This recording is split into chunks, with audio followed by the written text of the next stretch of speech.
Graças a Deus, irmãos. Espero que todos estejam bem. Estamos sempre mais uma celebração para a honra e glória do nosso Deus Jesus Cristo. Vamos ficar em pé, vamos orar, agradecendo ao nosso Deus por esse culto, por essa noite, por esse Senhor, queremos te agradecer pela oportunidade de estar com os teus filhos e filhas em tua casa. Agradecemos, Senhor, pela oportunidade de louvarmos o teu santo nome. Que os irmãos que aqui estão possam ouvir a tua voz e juntos possamos ter esse momento de comunhão maravilhoso. É isso que eu peço, em nome do Senhor Jesus Cristo. Amém e amém. Podem sentar os irmãos.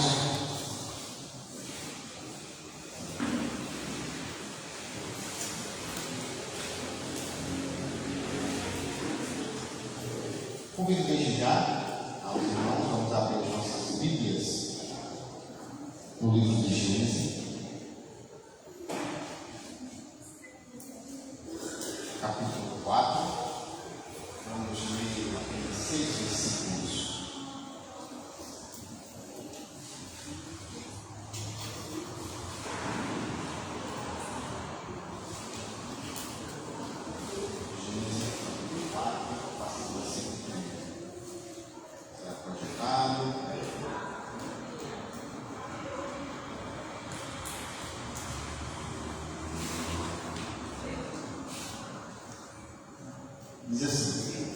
Essa história é bastante conhecida, a história de Caim e Abel.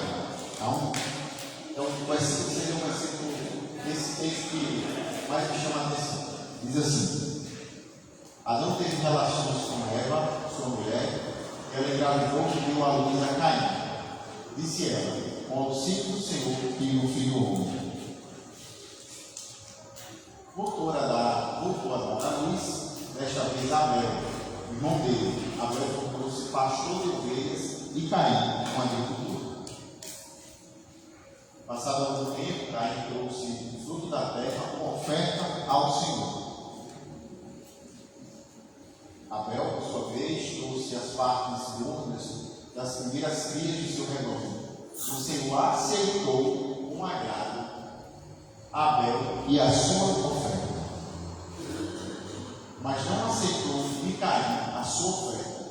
Por isso Caim se enfureceu e seu rosto se transformou. O Senhor disse a Caim: por que você está furioso? Por que se transtornou o seu rosto?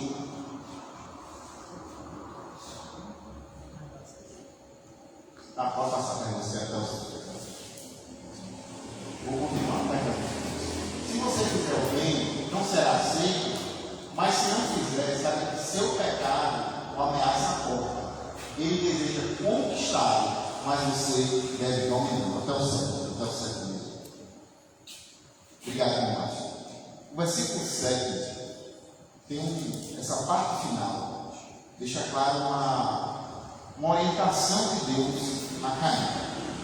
Se você não tiver cuidado com o seu pecado, com aquilo que você deseja, com aquilo que você pensa, com aquilo que você trama no seu coração, ele irá lhe dominar. E observe: Caim ofereceu oferta ao Senhor, Abel ofereceu oferta ao Senhor. O texto vai deixar claro nas entrelinhas que parece que a oferta de Caim foi uma oferta dada de qualquer jeito.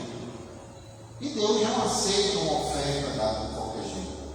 A liturgia cristã, a devoção cristã nos ensina que Deus não aceita nada de todo jeito. E Caim fica muito triste com isso. A palavra correta, na verdade, é enfurecido.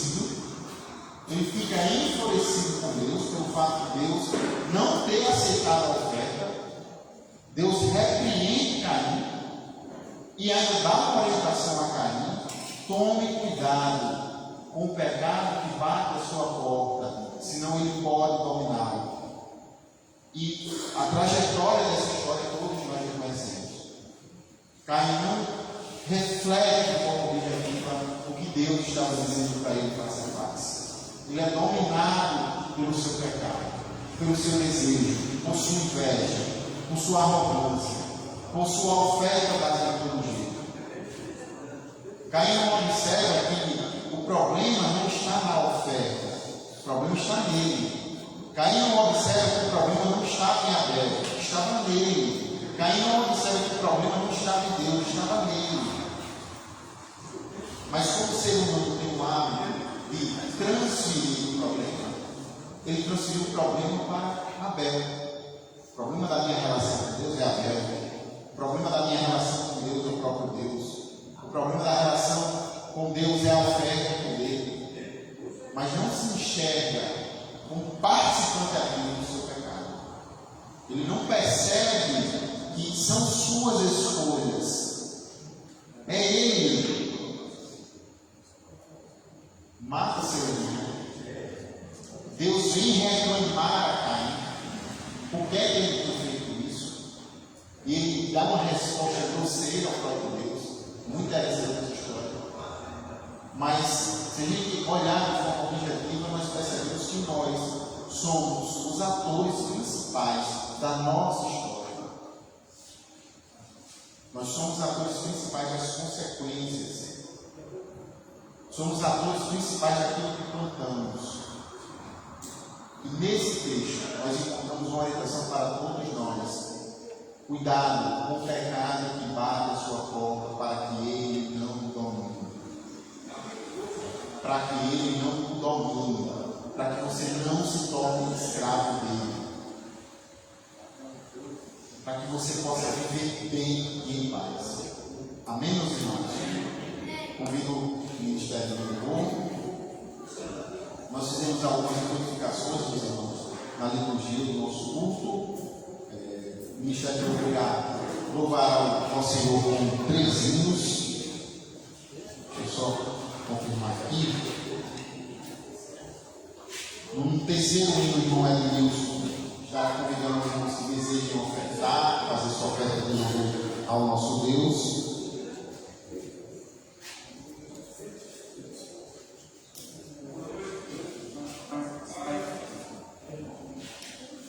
E haverá também um momento de confraternização do irmão Edmilson e a conduzir. Amém?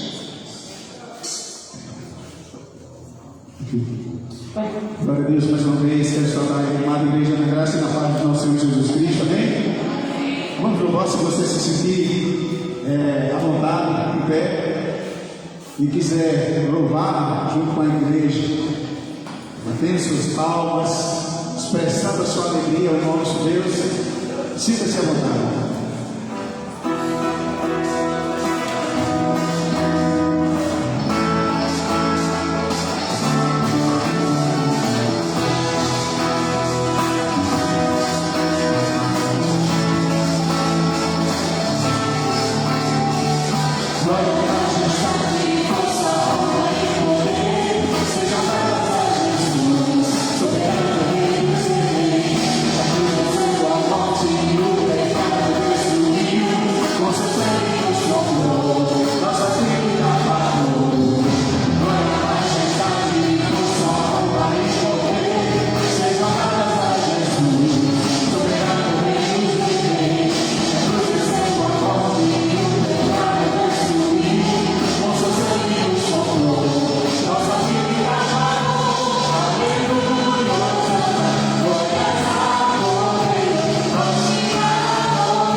Quem está grato ao Senhor?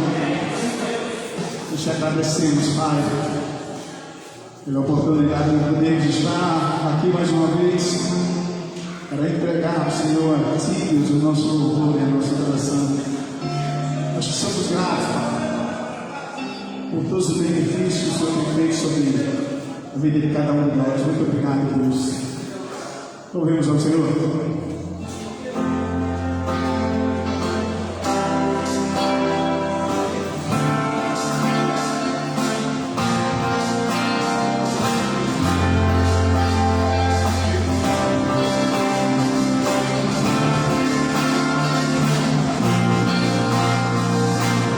Eu te agradeço, Deus, por se lembrar de mim e ter o teu favor. É o que me faz crescer. Eu vivo pela fé e não vacilo. Eu paro, eu desisto. Sou Deus, sou de Cristo.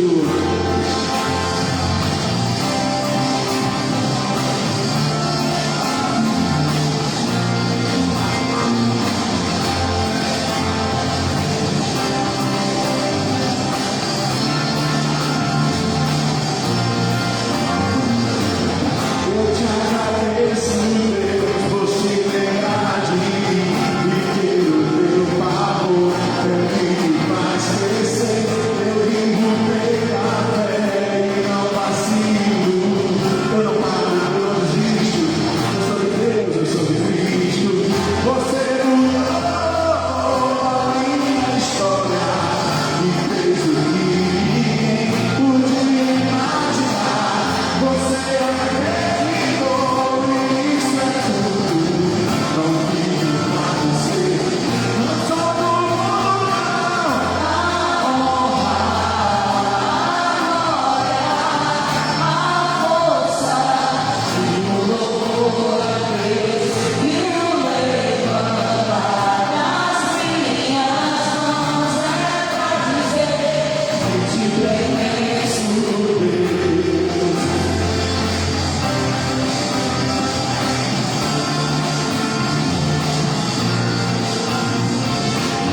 eu te agradeço, Deus, que no deserto não me deixou morrer e me desanimar. E como aquela alma que não desiste, você esqueceu. Você existe, você mudou a minha história e fez o que ninguém podia imaginar. Você acreditou e isso é tudo. Só vivo pra você. Não sou do mundo,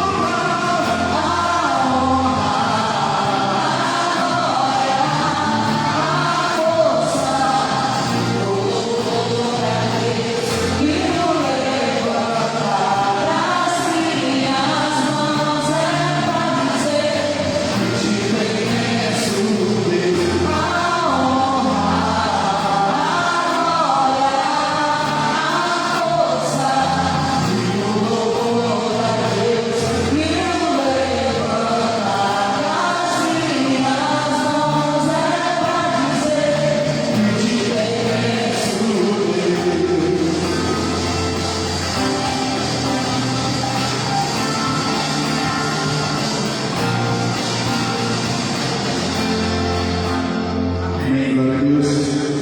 Agora, quando nós estivermos cantando essa canção, você que trouxe os seus dízimos e as suas ofertas, está com a oportunidade de trazer aqui. Amém?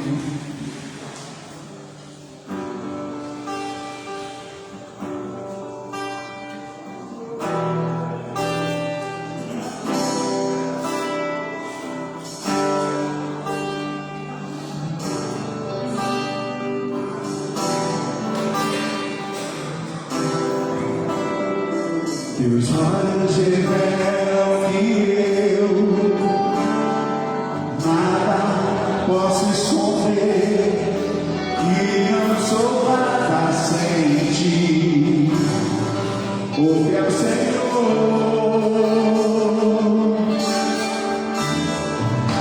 tu sabes de mim quando sondas meu coração. Eis que tudo podes ver bem dentro de mim.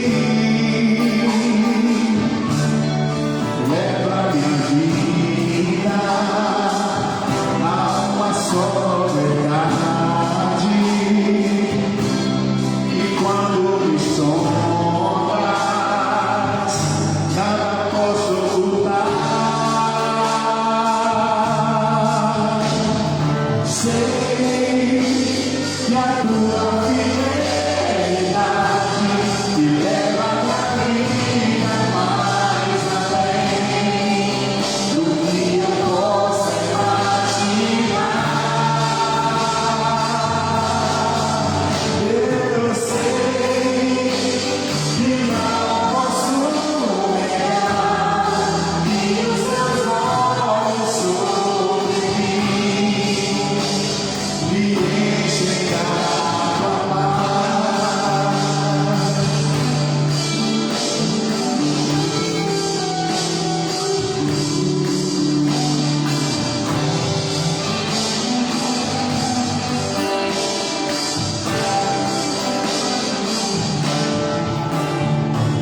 Glória a Deus.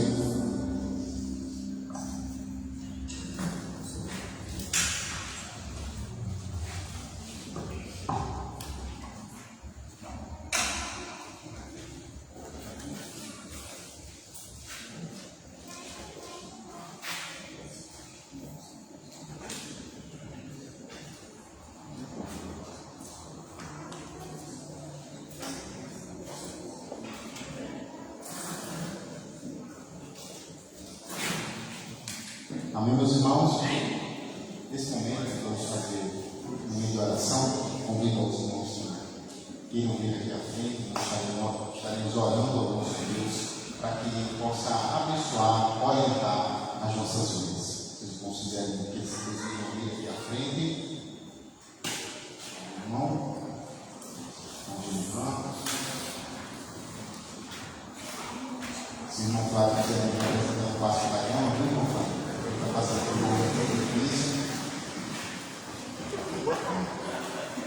Tem que ser muita oração, vamos lá.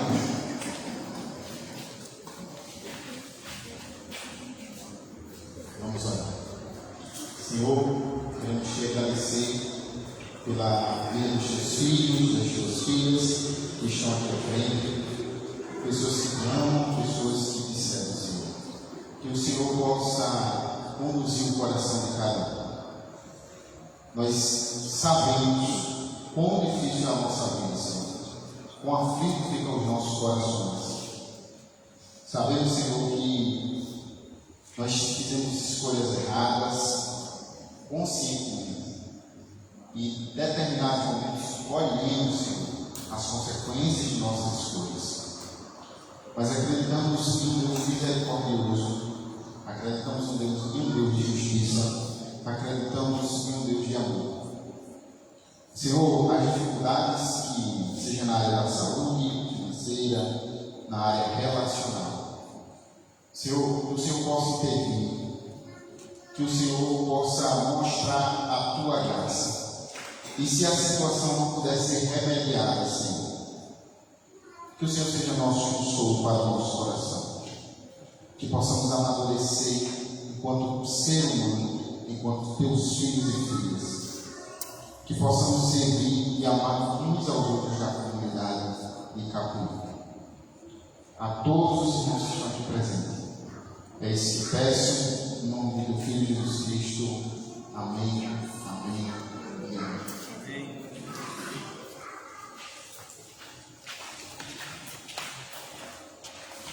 Mas você pode ficar mais?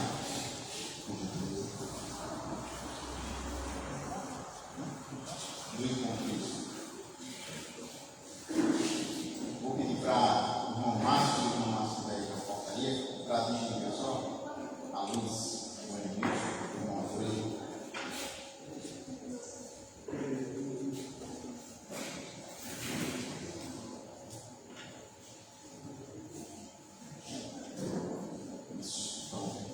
Meus irmãos, aos casais, aos eternos namorados da nossa igreja, o irmão Genival chega e sorriu para gente, dia 16, no Brasil, aqui perto do Patalha, haverá um encontro de casais para a nossa igreja. Aos noivos, aos namorados, aos casados, vocês estão convidados, cada casal vai pagar o que consumir. Vai ser um momento muito bom, para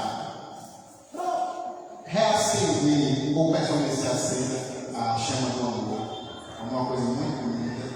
E espero que próximo ano vocês devem esteja convidados e vocês também. Amém, meus irmãos? Rapaz, eu nunca vi vocês animados desse jeito. Glória a Deus. Vai dar certo, vai? Convido desde a Monja Pinel a vir aqui à frente, para que possamos orar pela vida dele. Está fazendo. Haverá culto infantil? Sim. Convido as crianças a virem aqui à frente também. Rafael, pode acender aí, Márcio, por gentileza. As crianças de nossa igreja.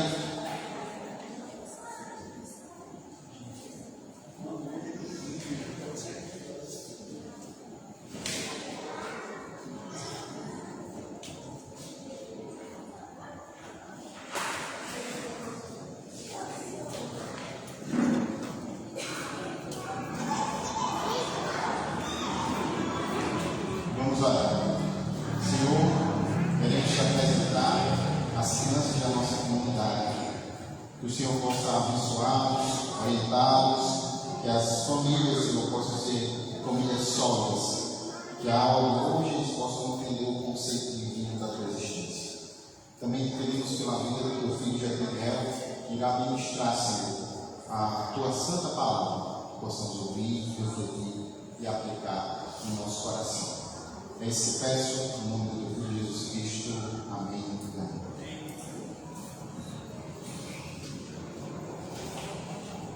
Graças a Deus, meus queridos. É uma alegria para nós, mais uma vez, estamos aqui para compartilhar com os irmãos a palavra de Deus. É sempre uma honra, é sempre algo que alegra o nosso coração. Antes de começar, eu queria justificar aqui também a ausência do nosso pastor. Alguns irmãos devem saber, outros não.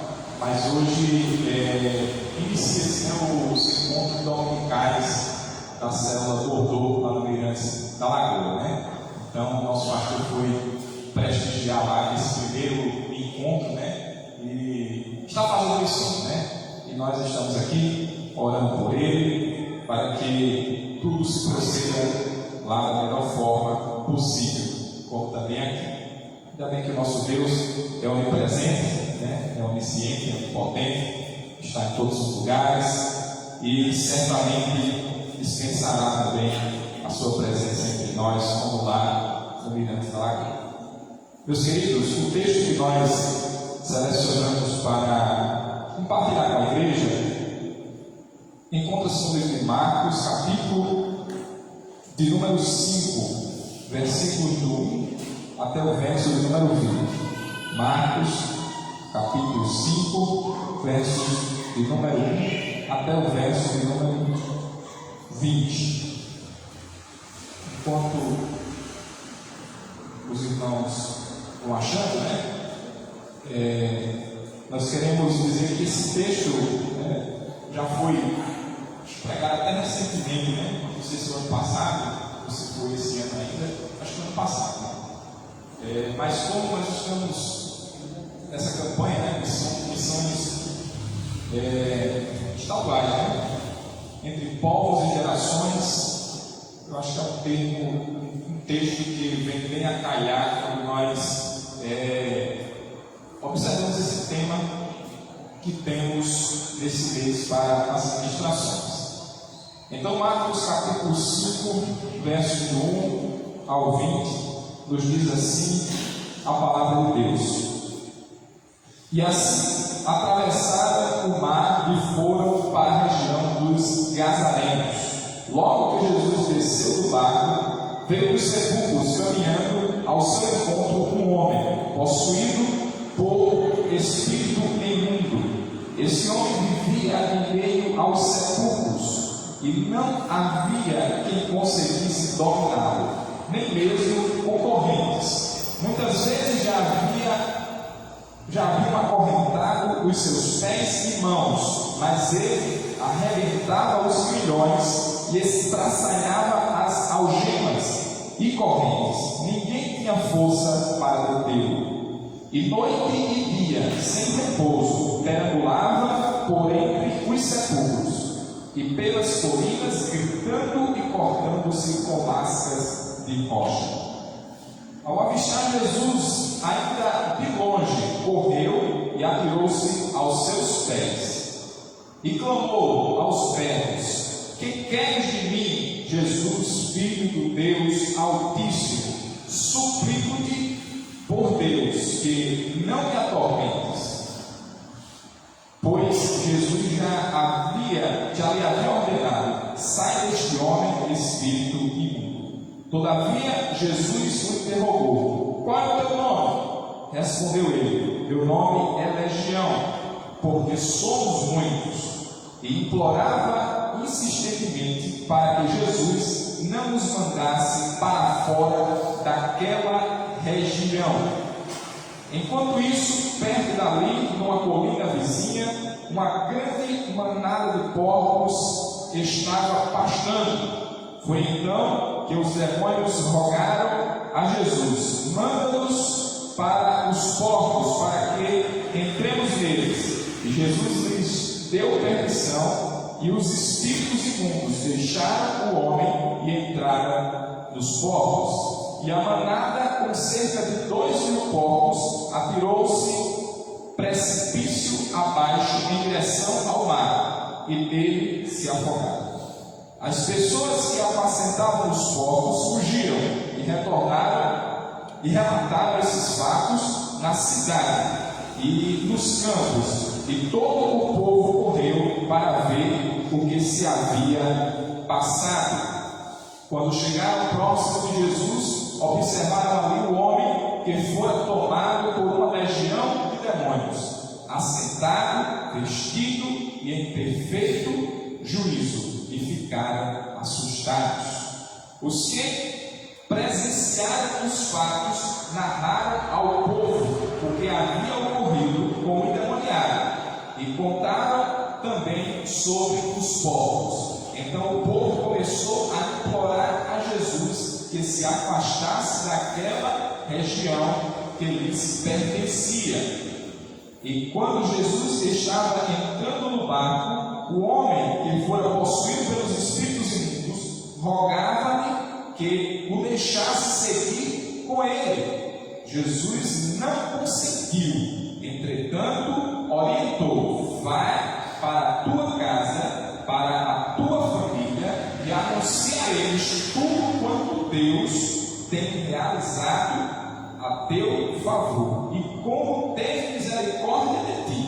Então partiu aquele homem e começou a pregar por toda a Decápolis as coisas que Jesus havia feito por ele, e todos ficaram maravilhados. Amém. Meus queridos, estamos diante de um texto da palavra de Deus, 20 versículos, que conta uma história bastante impactante do ministério de Jesus. Nós sabemos que entre os milagres que Jesus operou durante o seu ministério está a libertação dos espíritos imundos, a libertação de pessoas, da possessão de espíritos imundos. E nós vemos que Jesus, ele vinha de uma trajetória. Ele não chegou até essa região de Decápolis do nada, Ele vinha da região da Galileia, havia atravessado o mar da Galileia e já era tarde, já estava anoitecendo. E quando ele estava no meio do mar da Galileia, se levantou uma grande tempestade. Jesus, ele precisou orar ao Pai para que aquele mar que estava revolto, aquela tempestade, fosse aplacada.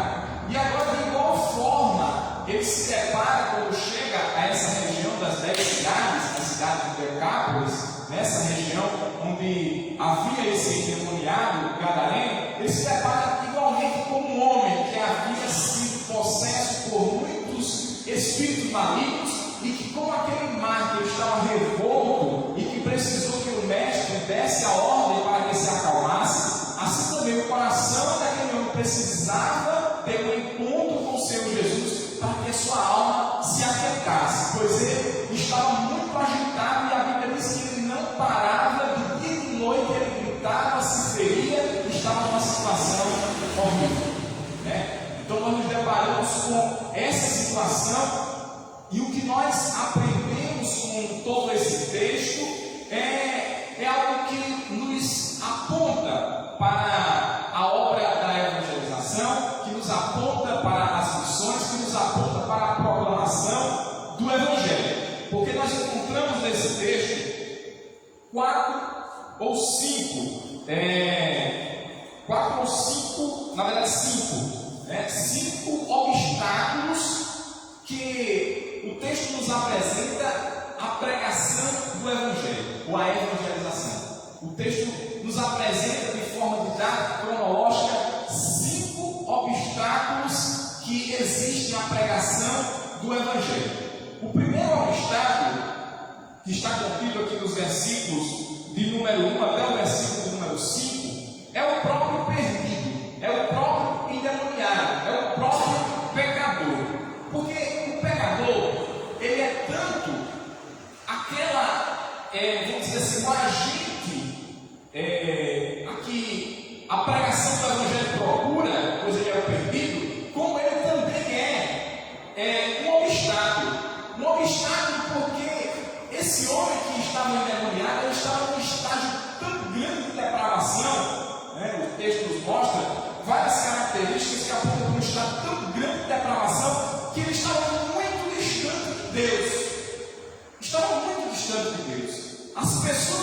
passaram perto dele. E assim, dessa forma, nós enxergamos como o próprio ser humano ele se constitui uma pessoa que se faz obstáculo à pregação do Evangelho, porque ele mesmo não quer ouvir e ele mesmo afasta a pregação do Evangelho. A Bíblia diz algumas características desse homem. Primeiro, esse homem morava nos sepulcros. Ele morava nos cemitérios. Ele habitava em uma região onde muitas pessoas não querem passar perto. Ele estava lá morando nos cemitérios. 2, ele andava despido, ele andava nu. Ele não tinha mais senso de vergonha, ele não tinha mais senso de participação na sociedade. Ele andava despido, andava nu. Terceiro, ele já havia sido preso várias vezes pelas autoridades daquela cidade, mas ele havia fugido. Ele tinha uma força sobre-humana que fazia com que ele quebrasse os grilhões, ele quebrava as cadeias e ele não podia ser submetido a força nenhuma humana. E por último, a Bíblia vai nos dizer que esse homem ele se feria com fragmentos de rocha, se cortava, e ele estava num estado de perturbação tão grande que ele gritava de dia e de noite pelas regiões desertas onde ele caminhava. Olha o estado deplorável desse homem. Ele afastava tudo e todos. Ele estava nas regiões desertas e se constituía um obstáculo ele mesmo à pregação do Evangelho.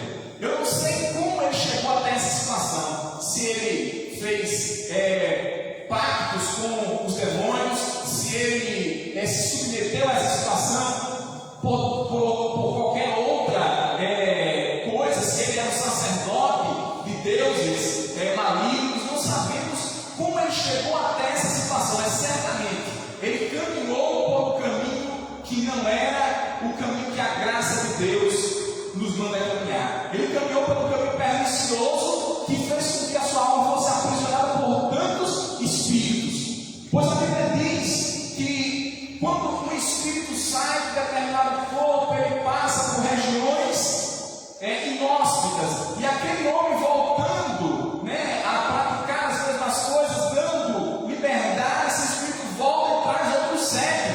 E a Bíblia nos diz que nesse homem havia uma legião é cerca de 6 mil espíritos malignos. Então esse homem havia reincidido em práticas pecaminosas que o afastaram de Deus e da ideia do Evangelho.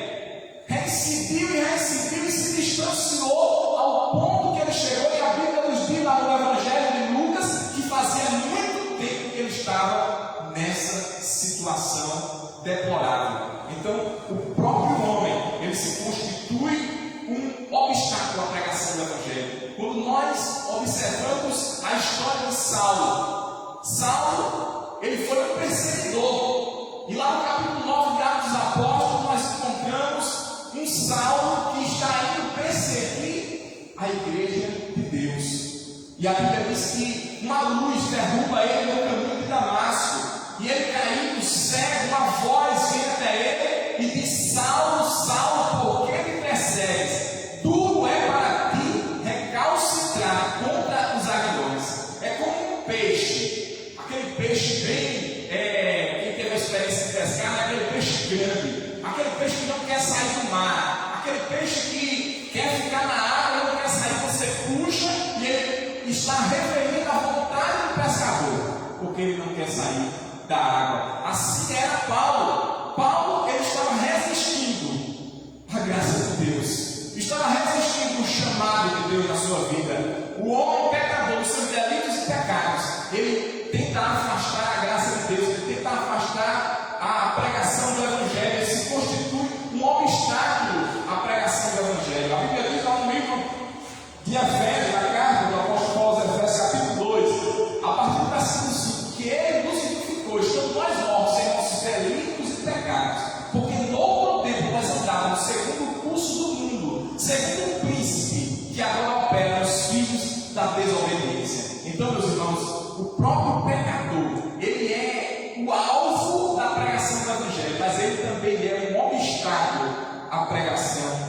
do Evangelho. A partir do versículo 6, nós encontramos, meus queridos, um segundo obstáculo à pregação do Evangelho, que são os agentes demoníacos. O versículo 6 diz assim: ao avistar Jesus ainda de longe, correu e atirou-se aos seus pés e clamou aos berros: que queres de mim, Jesus, Filho do Deus Altíssimo? Suplico-te, por Deus, que não nos atormentes. Pois Jesus já lhe havia ordenado: sai deste homem, espírito imundo. Todavia Jesus o interrogou: qual é o teu nome? Respondeu ele: meu nome é Legião, porque somos muitos. Meus queridos, um segundo obstáculo à pregação do Evangelho é a ação das potestades, dos principados e a ação do inimigo. O inimigo, ele é um opositor ferrenho na pregação do Evangelho. Ele não quer que o Evangelho seja propagado, ele não quer que almas conheçam o nome do Senhor Jesus, ele não quer que povos saiam das trevas, ele quer manter as pessoas na escuridão. A Bíblia nos diz lá em 2 Coríntios 4:4 que o Deus desse século cegou o entendimento dos incrédulos para que não resplandeça a luz do Evangelho. Meus queridos, a ação do inimigo na vida das pessoas é uma ação que tenta blindar a cabeça das pessoas para que o Evangelho não entre. Lá nas parábolas que Jesus contou, diz que o inimigo vinha e tomava a semente da terra para que ela não proliferasse, para que ela não crescesse, para que ela não desse fruto. O inimigo, ele é um opositor da obra da evangelização, ele não fica satisfeito com o processo da evangelização. Esse demônio que estava na vida desse homem estava aprisionando, estava cegando. Esse homem não tinha mais controle sobre suas próprias ações. A Bíblia diz que ele corre até Jesus, pois o enxerga de longe, se prostra aos seus pés e adora. Mas é uma adoração inócua, é uma adoração vazia, é uma adoração sem propósito algum, é uma adoração bajulatória, assim como a adoração daquela mulher que o apóstolo Paulo, agora convertido, quando vai lá para a cidade de Filipos, encontra uma mulher que tinha um espírito de adivinação e propiciava muitos lucros aos seus senhores. Essa mulher, quando enxergou Paulo, disse: eis aí o servo de Deus, ouvi esse homem. E o apóstolo Paulo, cheio do Espírito Santo e vendo que aquela mulher estava possessa e que precisava de libertação, e que aquelas palavras eram palavras bajulatórias, palavras de bajulação, Paulo se dirige a ela: sai dela, espírito imundo. E aquela mulher fica liberta, e junto com a libertação vai embora o dom dela de adivinhação. E agora o pessoal da cidade fica ali polvorosa, fica irado, porque havia perdido o lucro. Aquela mulher era escrava que propiciava lucro aos seus senhores por causa da ação do espírito demoníaco. Nós vamos ver que a ação dos moradores lá de Filipe é muito parecida com a ação dos moradores dessa cidade de Decápolis, porque não estavam interessados na libertação de ninguém. Eram homens que tratavam as coisas como pessoas e as pessoas como coisas. Amavam as coisas e usavam as pessoas. Nós precisamos se distanciar, porque essa é vamos dizer assim, um modus operandi demoníaco. Tratar pessoas como coisas e coisas como pessoas é inverter a ordem de prioridade da criação, porque Deus criou o ser humano como coroa da sua criação e deu um valor que nós precisamos estimar. A Bíblia diz que o valor de uma alma é inestimável, existe um alto preço por o valor de uma alma. E os demônios, eles são opositores. Esses demônios, quando se apresentaram, eles primeiro pediram a Jesus que não os perturbasse e não os enviasse para o abismo. A palavra do grego aqui é tártaro, porque o abismo, na cultura grega, na cultura helênica, é o mais profundo buraco, o mais profundo abismo do inferno, onde eram aprisionados os demônios.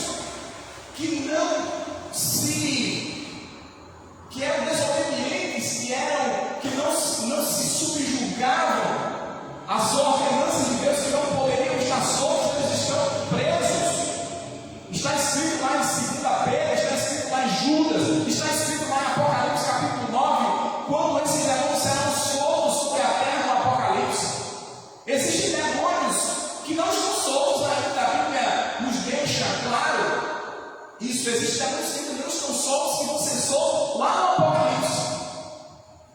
2 Pedro, Judas e o livro do Apocalipse, capítulo 9, nos relatam um pouco disso, né? Demônios que deixaram o seu principado e que Deus os aprisionou em prisões até o dia do juízo.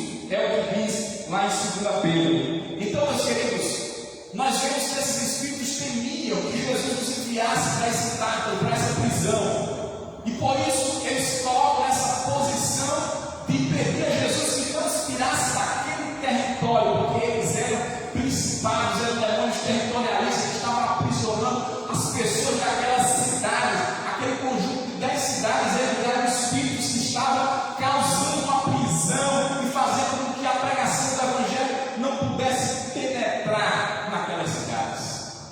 Mas Jesus ele chega ali para mudar aquela história e para desarranjar as hostes espirituais da maldade naquele lugar. A Bíblia diz que a nossa luta não é contra carne nem sangue, mas sim contra os principados, contra as hostes espirituais da maldade, contra as potestades que estão nos lugares celestiais. A Bíblia também nos diz que quando os discípulos enviados à missão dos 70 foram pregar e viram os espíritos sendo expulsos, viram as pessoas sendo curadas, eles voltaram para Jesus e disseram: nós estamos alegres, Senhor, porque até os espíritos se nos sujeitaram. A Bíblia diz que Jesus disse: olha, enquanto vocês estavam falando, eu tive uma visão e vi o espírito de Satanás caindo do céu à terra. Essa visão que Jesus teve, que fez todo o seu coração se alegrar naquele momento. Isso, Lucas capítulo 9. Essa visão mostra uma coisa interessante. Mostra que a ação da evangelização faz com que a ação do inimigo seja neutralizada. A ação da evangelização faz com que as ações do inimigo sejam prejudicadas. A nossa arma tem a ver com a proclamação do Evangelho, dessa luta contra o inimigo, contra os demônios. Então, esses demônios carregavam o nome de legião, porque eram cerca de 100 mil. Estavam ali na vida desse homem, promovendo a destruição, mas não somente na vida desse homem, estavam trazendo para aquela cidade um clima de destruição, um clima de distância do Evangelho, e estavam trazendo para aqueles conjunto de 10 cidades uma prisão. Mas Jesus ele chegou ali para trazer a libertação. Aqueles demônios eles fazem um pedido. Eles pedem: olha, deixa que nós entremos nos porcos. A Bíblia diz que ali perto havia uma manada de 2.000 porcos. E os porcos eram animais que eram considerados impuros, né? Eram animais que eram considerados impuros. E os judeus não criavam porcos, mas aquele povo gentil que habitava aquela cidade criava. E os espíritos pediram para adentrar aqueles porcos. E aqui nós entramos em um terceiro obstáculo que ainda tem a ver com os demônios, que são essa questão dos porcos. Os porcos trazem à luz para nós o que são o poder das potestades. Porque a Bíblia fala de principados e fala de potestades. Meus queridos, existem demônios que têm poderes que são de liderança sobre outros demônios, poderes até territoriais. Mas existem demônios que têm poderes sociais.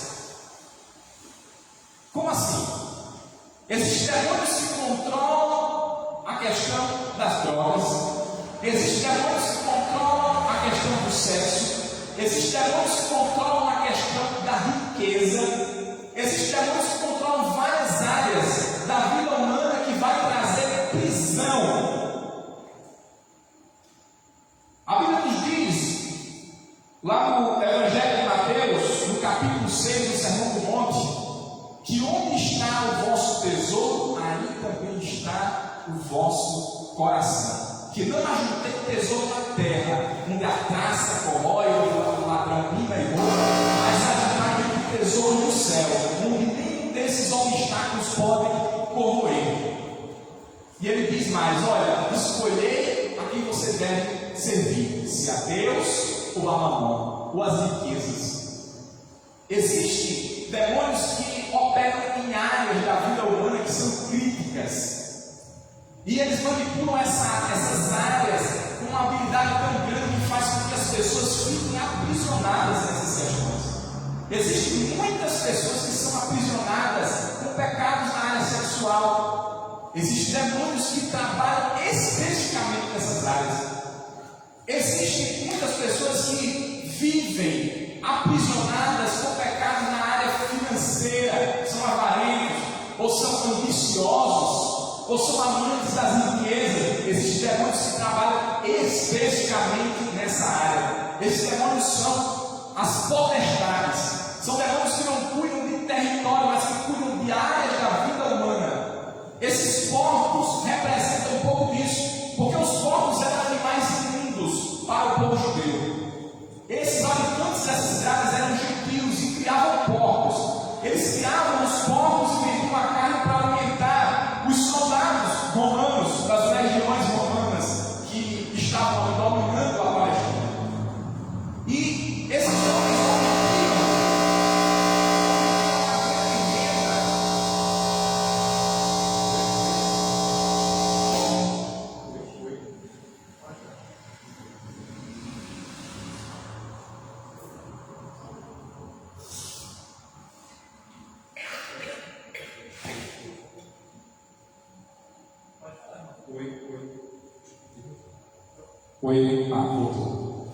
E esses homens, meus queridos, que criaram esses rebanhos de porcos, eles obtinham uma grande renda com a venda da carne dos porcos.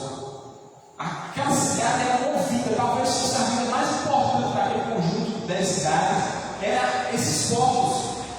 E quando os demônios entram nos porcos, eles não entram de qualquer forma nos porcos, eles entram com um propósito. Eles queriam causar para Jesus um transtorno que não permitisse que Jesus continuasse naquela cidade a pregar o Evangelho.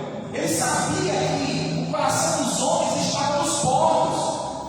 Ele sabia que os corações dos homens daquela cidade amavam mais aqueles porcos do que a palavra de Deus.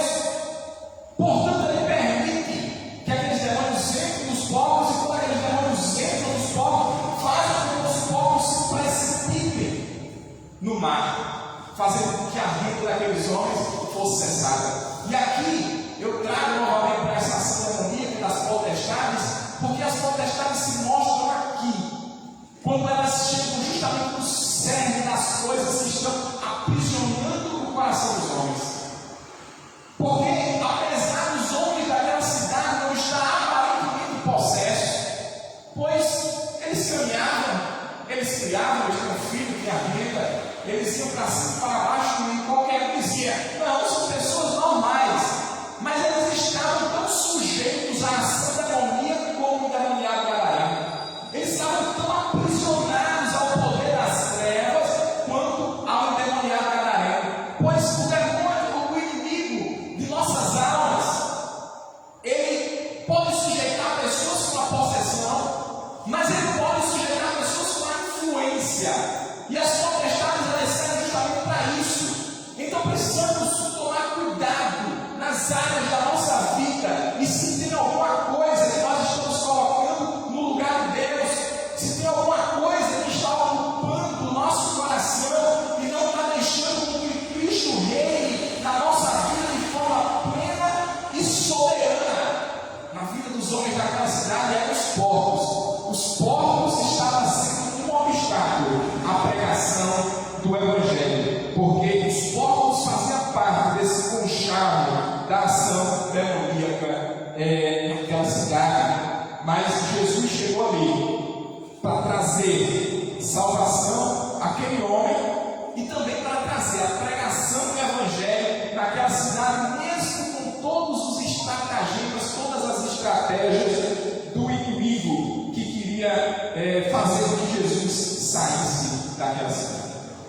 Então, meus queridos, chegamos agora ao quarto ponto, ou o quarto obstáculo à pregação do Evangelho, que é a própria cidade, é a própria sociedade, é o próprio mundo, as pessoas que não estão em Deus, elas se constituem obstáculos à pregação do Evangelho. A Bíblia diz que o mundo jaz no maligno.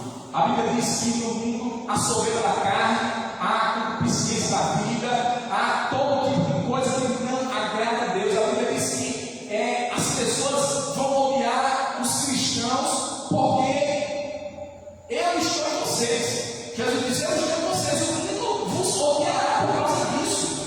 Então, meus irmãos, precisamos entender uma coisa: o mundo, as pessoas que estão no curso do mundo, por causa das ações do inimigo, por causa da prisão do inimigo, elas não estão preocupadas com a libertação, com a sua libertação, com aqueles que estão libertos. Eles estão andando conforme a cegueira que o inimigo lhes impõe.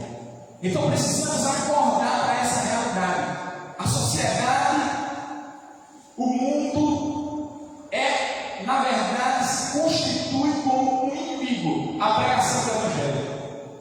Muitas das vezes o Evangelho ele é algo contracultural. Muitas das vezes, quando nós levantamos a nossa voz em uma sociedade, nós vamos de encontro a muito do que eles dizem que são crenças verdadeiras, aceitas amplamente, e nós somos taxados como retrógrados, somos taxados como pessoas que querem obscurantistas, pessoas que estão procurando atrasar o progresso da sociedade. Mas a palavra de Deus nos mostra que, na verdade, a sociedade, o mundo, o cosmos, ele está em oposição à pregação do Evangelho, e ele não quer que o Evangelho seja pregado. A Bíblia nos coloca 3 agentes para o pecado.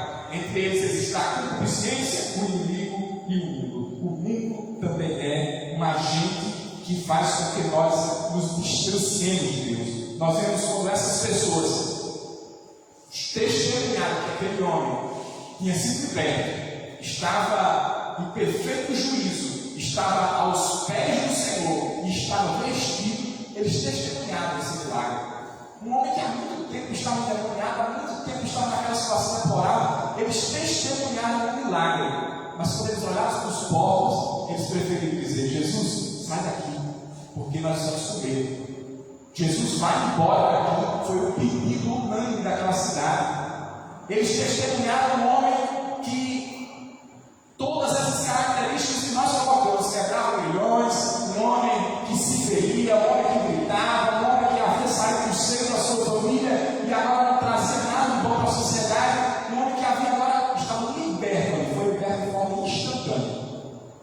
Quando eles se prepararam desse milagre e viram do outro lado os povos lá no mar, eles disseram: Jesus, sai daqui, não vale a pena.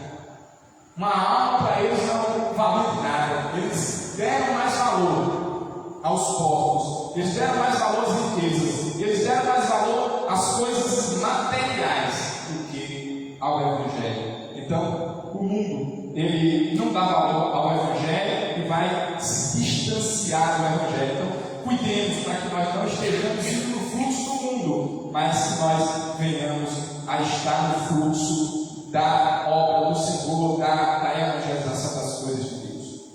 E por último, meus queridos, para a gente concluir, nós vemos aqui no versículo, a partir do versículo 18. Deixa eu estar lendo para vocês. E quando Jesus estava entrando no barco, o homem que fora possuído pelos espíritos imundos rogava que o deixasse seguir com ele. Jesus não o consentiu, entretanto orientou: vai para a tua casa, para a tua família, e anuncia a eles tudo quanto Deus tem realizado a teu favor e como teve misericórdia de ti. Então partiu aquele homem e começou a pregar por toda a Decápolis as coisas que Jesus havia feito por ele, e todos ficaram maravilhados. Meus queridos, o último obstáculo que nós temos à pregação do Evangelho somos nós mesmos, somos nós cristãos, porque nós somos agentes da pregação do Evangelho. A Bíblia diz que os anjos atentaram para a missão de pregar o Evangelho, mas não lhe foi concedido esse privilégio. Mas a nós foi dado, a nós que fomos salvos, foi dado a prerrogativa de sermos pregoeiros do Evangelho. Mas nós mesmos também podemos ser obstáculos a pregação do Evangelho. O curioso aqui é que os demônios fazem um pedido para Jesus. Os demônios pedem para que Jesus deixe eles entrar nos porcos. Jesus atende. É interessante que a cidade pede para Jesus sair de lá e Jesus sai. E agora esse homem que havia sido liberto, era um salvo, estava ali aos pés de Jesus, faz um pedido e diz: Jesus, deixa que eu vá e te siga por onde o Senhor for. E Jesus não permite. É interessante, porque nem sempre a nossa vontade, por mais nobre que possa parecer, é a vontade de Deus. Às vezes nós, enquanto pregoeiros da palavra, nos constituímos inimigos da pregação. Quem não lembra de Jonas, que por causa do zelo que tinha pelo seu povo, pelos eleitos de Deus, pelo povo de Israel, Deus entregou a ele a missão de pregar aos ninivitas, e ele resolveu não ir, porque ele sabia que lá no final do livro de Jonas, que Deus era Deus misericordioso e que poderia se arrepender de todo o mal que havia de infligir aquela cidade de Nínive. Então Jonas resolve não ir. Então o próprio pregoeiro da palavra, muitas das vezes, ele é um obstáculo à pregação do Evangelho, porque os nossos anseios, mesmo depois de salvos, ainda não batem com os anseios de Deus. Nós precisamos, dia após dia, levar uma cruz, porque nem sempre a nossa vontade é a vontade de Deus para as nossas vidas. A Bíblia diz que a vontade de Deus é boa, perfeita e agradável.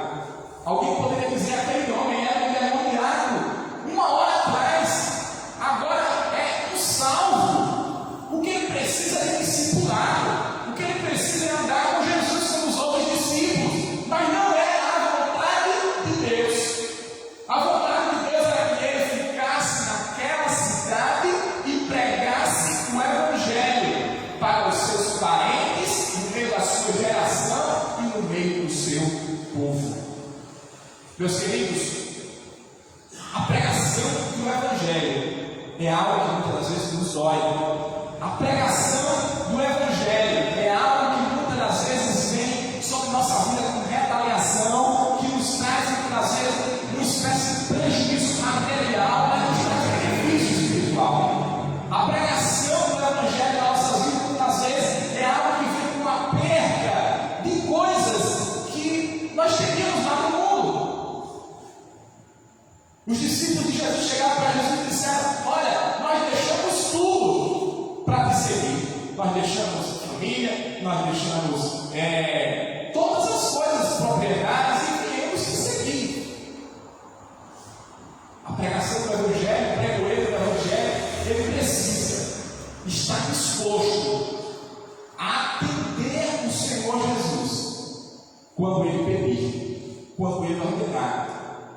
E muitas das vezes o pedido, a ordenança do Senhor Jesus é uma ordenança que nos causa dor, nos causa sofrimento.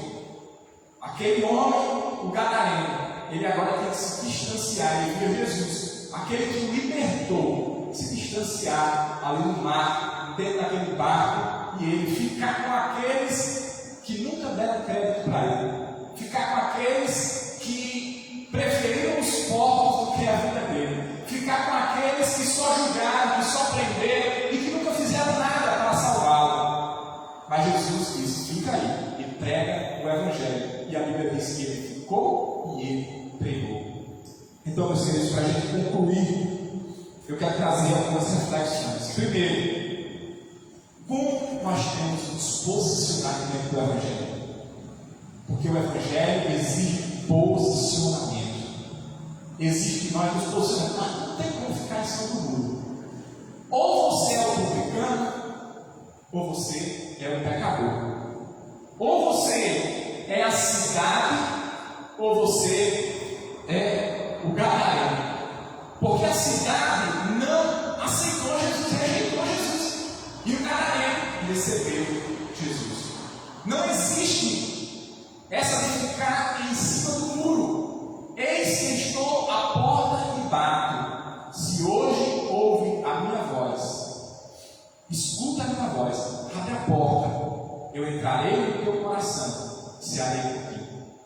Então, meus queridos, nós precisamos atentar a mensagem do Evangelho, nos posicionar para o que nós queremos ser. Se seremos pessoas que atendem à voz do Senhor, que são libertas e são salvas, ou se são pessoas que ainda estão valorizando as coisas humanas.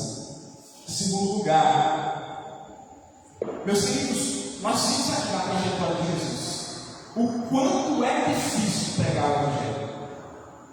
Como é difícil. Jesus enfrentou uma tempestade. Jesus chegou na cidade já escuro. Se deparou com um cemitério, um homem endemoniado, gritando e correndo ao seu encontro. Muitos iam correr. Imagine você chegar de noite num cemitério e ver um endemoniado correndo para cima de você e gritando. Mas Jesus, Ele nos ensinou como nós devemos agir. Primeiro, nós devemos estar preparados para enfrentar toda e qualquer situação.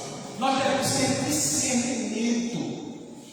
discernimento para lidar com a ação do inimigo, saber com quem nós estamos lidando.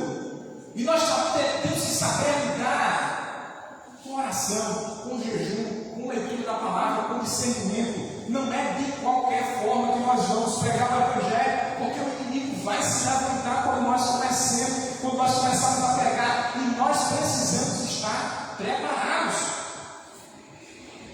E o questionamento que nos fica é: estamos preparados para pregar o Evangelho? Revestidos de toda a armadura de Deus, queridos. É o conselho que nós damos. E por último, será que nós, enquanto cristãos, temos mantido os nossos desejos e vontades submetidos ao Senhor de Cristo? Será que nós temos feito como esses agora salvo ex-endemoniado, que quando Jesus disse fica aí, ele ficou? E ele não somente ficou, ele não ficou calado, não. Ele ficou obedecendo, ficou pregando o Evangelho. Será que nós temos obedecido dessa forma? Temos encarado o Evangelho do primeiro amor e temos feito aquilo que Jesus nos tem mandado, ou temos desobedecido? Meus queridos, é diante desses obstáculos que nós temos à pregação do Evangelho, nós precisamos nos preparar, nós precisamos nos capacitar, nós precisamos nos encher de Deus, nós precisamos orar para que o Espírito Santo venha sobre nós e nos capacite mais e mais a pregar o Evangelho para mais e mais pessoas. Meus queridos, vamos ficar de pé nesse momento e vamos orar ao Senhor nosso Deus.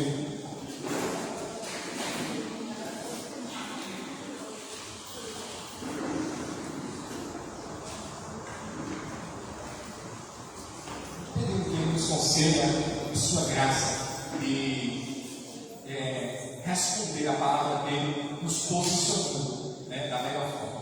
E com essa oração, nós também estaremos encerrando aqui essa celebração, período que durante a semana o Senhor continue nos abençoando, nos conduza em paz até o nosso lar. Vamos orar. Senhor nosso Deus e Pai, nós te louvamos, Pai, pela porção da Tua palavra que foi explanada hoje aqui, Senhor. Existem inúmeros obstáculos, Pai, à pregação do Evangelho, a começar, Pai, do pecador, que se constitui um obstáculo ao resistir, Pai, a Tua graça, a Tua pregação. Meu Pai, também existe a ação dos demônios, que por meio dos principados e das potestades, meu Pai, faz com que a mensagem do Evangelho seja desnorteada na vida das pessoas e na vida do coletivo também. Senhor, que nós estejamos alerta aos estratagemas do inimigo, às estratégias do inimigo, meu Pai. Que o Senhor nos brinde, meu Pai, com toda a armadura espiritual, que sobre a nossa cabeça, meu Pai, repouse o capacete da salvação, que nós possamos empunhar, meu Pai, a espada do Espírito, a couraça da justiça, meu Pai, o cinto, meu Pai, da verdade, meu Pai, que nós estejamos calçados, meu Pai, os nossos pés, a preparação do Evangelho da paz e carreguemos o escudo, meu Pai. da fé. Que nós possamos estar preparados nessa batalha, meu Pai. Porque até mesmo nós, meu Pai, muitas vezes temos nos constituído inimigos, meu Pai, na pregação do Evangelho. Mas que a nossa indolência, meu Pai, a nossa desobediência, a nossa pequenez, meu Pai, não se tornem obstáculos intransponíveis, meu Pai, à tua pregação. Que o Senhor opere em nós arrependimento verdadeiro, meu Pai. Que o nosso coração possa se entregar por inteiro ao Senhor. E possamos compartilhar, meu Pai, o teu Evangelho com os nossos parentes e amigos, com a nossa geração, meu Pai. Que nós possamos compartilhar o teu Evangelho, meu Pai, com os nossos amigos, no nosso trabalho, na sociedade como um todo. Meu Pai, nós te louvamos em nome de Jesus. Nos conduz em paz aos nossos lares. Fica conosco, Pai, em nome de Jesus. Amém.